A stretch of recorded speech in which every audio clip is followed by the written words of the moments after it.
Assalamu alaikum wa rahmatullahi wa barakatuh. This is Khadija Abdul Sabur from womanbynature.com. And inshallah ta'ala, I just wanted to come live really quickly just to give a brief reminder to myself first and to all of my sisters in Islam as we approach the holy month of Ramadan, inshallah ta'ala. We have less than 40 days. We have about 40 days until Ramadan, and everyone's excited. We're looking forward to the month. We're looking forward to the soul charge that we'll receive. We're looking forward to the community, looking forward to the ibadah. You know, we're looking forward to so much from Ramadan. But what I want to focus on today, just really quickly, inshallah ta'ala, is not to wait until Ramadan, okay? Not to wait until Ramadan to correct our souls. So I just want to give a few minutes for any sisters to jump on if they are around. I'm going to just share this video in our group. So inshallah ta'ala, anyone who is around can benefit. Because I think we're all in the same boat, I think, with so many of the things going on in the world today, so many things that have gone on in our own individual lives. You know, everyone is waiting for Ramadan as, you know, just that blessing, just that barakah, just that soother, just that uplifter. And while it is all of that, we want to be careful that we don't wait until that point to correct some things within ourselves and to really focus on our own spiritual elevation and upliftment and purification, because we don't actually know if we'll be blessed to make it to Ramadan. You know, we don't know. So if you're with me on this broadcast, please let me know in the comments who's with us. Share your name, where you're joining from, inshallah. And I hope that we can just have a beneficial discussion that will better prepare us for Ramadan. And if we are blessed to, you know, meet the blessed month, then we'll be in even a better position to take advantage of it, inshallah ta'ala. So if you're with me on the line, anyone who's joining us, please go ahead and just leave a comment, let me know. And I'm going to just go ahead and share this really quickly in our groups so that anyone who is available can jump on, inshallah. 1 second.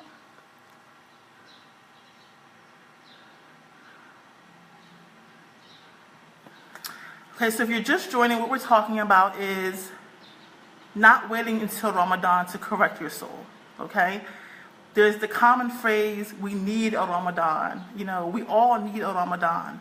But we have to be careful that we're not holding off on some things that we could be doing to benefit ourselves and uplift ourselves until Ramadan, because we don't know, you know, if we will make it to that point.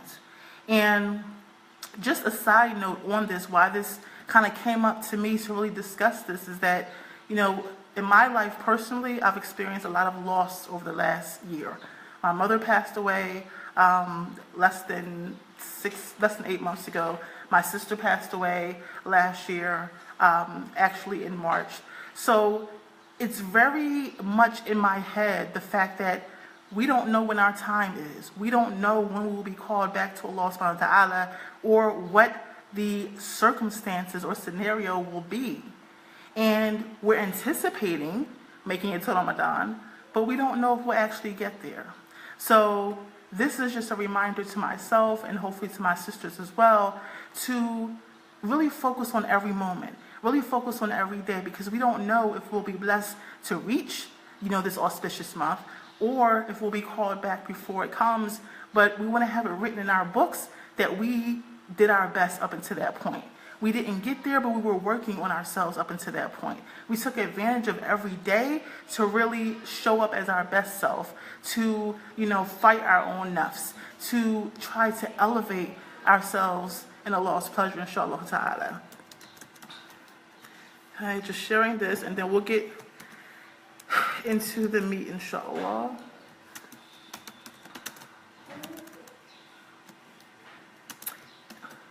And if you're on, let me know who's on with us. Leave a comment, let me know.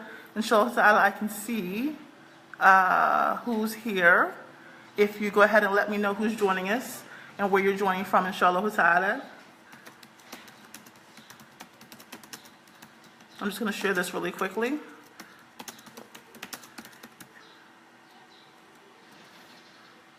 And feel free to share this with other sisters as well, because I think we all benefit from, the reminder just to understand that every day, we have the opportunity. And of course, we want and are looking forward to Ramadan, but we don't know if we'll make it to that point. So really just taking advantage of what we have right now. So just to go ahead and get started, like I said, I really thought about talking about this subject because over the last year, I've seen so many people who Allah has called back, and even within my own family. And it just makes it crystal clear that none of us knows our time. None of us knows the circumstance in which we'll be called back to Him. And really it's up to us to understand that and to take every moment as an opportunity to purify ourselves, to make tawbah, to, increase ourselves in ibadah, to just try and live as our highest self, because we really don't know when our cutoff time is. So when we think about, Ramadan, traditionally there's a thought that, I'm going to get myself together in Ramadan. This is sometimes, or I'm going to increase in this in Ramadan. Or Ramadan is when I'm going to really focus on Quran, and that's when I'm going to start digging back in. Or in Ramadan, I'm going to get my hijab together. Whatever it is for you. In Ramadan, I'm going to focus on curbing my tongue. Okay? Whatever it is for you individually. We all have these thoughts that, okay, Ramadan is going to be a reset. It's going to be a reset. And that can be the case. And it is a beautiful reset. But what if we don't make it? What if we don't make it? So I want to just spark some thought and some introspection and think about, what can we do right now in order to, inshallah ta'ala, when we get to Ramadan, to be ahead of the game and to really be focused? Or if we don't make it to that blessed month, it will be written that we really tried our best, that we really focused ourselves, that we really understood that every day is a chance and an opportunity to live as our best selves, bi-idhnillahi ta'ala. So, like I said, I know I can count on both hands, literally, of the people that I may have found out even about in the last month or so who were called back to Allah. People who I know, people who I grew up with, people who were like uncles or aunts. And I'm sure that they didn't think that they would make it to Ramadan. Okay? They didn't think that their life would be cut short. But the truth is that we never know. So, when we talk about the benefits of Ramadan, I always like to look at the, examples of the Sahaba and the examples of the scholars and things of that nature. And, the ultimate goal of Ramadan is for each year to be an improvement. Okay, and one thing that we really have to be careful of and cognizant of is using Ramadan as like a temporary iman boost, a temporary, I'm going to get myself together, a temporary, okay, I'm deening, I'm trying to just focus, but then after that, we go back to business as usual. And the goal of Ramadan, as I like to say, is a training ground. Ramadan is a training ground for life. Okay, so one, we pray that Allah allows us to get to Ramadan. And two, Ramadan is literally a training ground for life. And when we think about the examples of the companions and of the scholars, they would literally, for 6 months up until Ramadan, for 6 months, they would really focus and strive and make dua and ask Allah to allow them to make it to Ramadan, okay? They would really focus on how they were going to elevate themselves in order to be blessed. I'm sorry, this background. We have something going by. It's quite loud.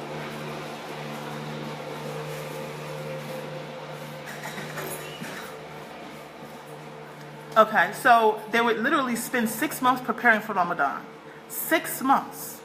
And then the other 6 months, they would spend praying that the Ramadan was accepted. So think about this. If you're 6 months preparing for Ramadan, making dua, doing righteous actions, really just focusing on meeting that month, that auspicious month in the best state. and then you spend 6 months afterwards begging and hoping to Allah subhanahu wa ta'ala that your Ramadan was accepted, what does your year look like? What does your year look like? What actions are you doing? What things are you doing? How are you spending your time? Who are you spending your time with? How do you manage your tongue? How do you manage your activities? What are the things that you're doing? If you're literally spending 6 months, in the hopes that you'll be blessed to reach Ramadan and reach it in a good state, and then spending the next 6 months praying that it was accepted. Imagine what that looks like for your year. Like, imagine. So I just want to, this is a reminder for myself first, we want to first of all get there, inshallah. And two, understand that each year, Ramadan is supposed to be elevating us because we're spending that time focused, and then we're afterwards trying to hold on to that. And then the next year we want to improve. And the next year we want to improve. We want to increase and increase. So it's not about this is a once a year thing for a month we get ourselves together. If you look back on Ramadan 3 years ago and you're still in the same place, then you really want to think about what you've done in those 3 years and what might have been the reasons for your lack of progression. And also, the Sahaba would say that, we would look after Ramadan, they would literally, and this is just something they would look to see to understand, the different signs of humanity and the different signs of Allah, is they said that they would look at the people after Ramadan. And if they saw that someone continued upon the khair, the good that they did in Ramadan, if they continued upon that righteousness, if they continued upon that good character, if they continued upon striving in Allah's sake, they would have hope that their person's Ramadan was accepted. But conversely, if they saw someone and after Ramadan they returned back to what they were upon, if they return back to, sin, return back to backbiting, return back to, improper adab, all those different things, if they return back to that, they would fear for that person. They would fear that the Ramadan was not accepted. A'udhu billahi min dhalik. So when we think about this month, it's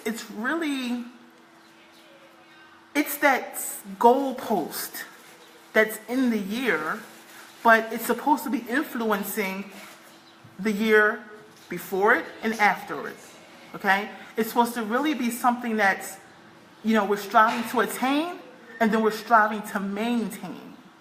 And in that vein, just what I'm talking about today is just understanding that we don't know if we're going to get to that point where we get the opportunity to take advantage of that again.